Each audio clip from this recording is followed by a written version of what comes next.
திருவடிகளே சரணம். புண்ணிய பற்றாக்குறையால் வருவது அவதியே, அதிக புண்ணியத்தாலும் வருவது கர்வமே. புண்ணியத்தை ஸ்ரீ கிருஷ்ணனுக்கு அர்ப்பணித்தலே மேல்.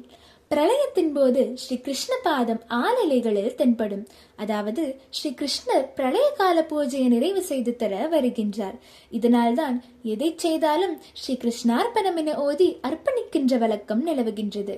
ஸ்ரீ கிருஷ்ணார்ப்பண அர்ப்பணம் என்று உதட்டளவில் சொல்வதால் மட்டும் அது உண்மையான அர்ப்பணமாகாது. ஆனால் நாளடைவில் அதனை சொல்லிக்கொண்டே வந்தால் கண்ணனும் நமது அர்ப்பணத்தை நிச்சயம் ஏற்றுக்கொள்வான்.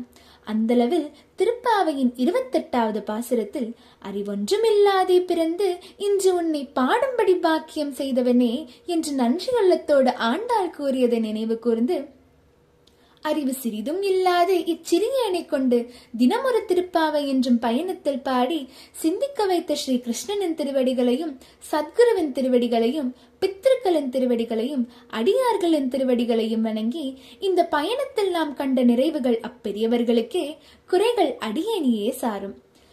கிருஷ்ணமூல சித்தர் அருளிய அருணாச்சல சிவகிருஷ்ண பாசுரத்தை ஓதி இந்த அழகிய பயணத்தை நாம் நிறைவு செய்வோம்.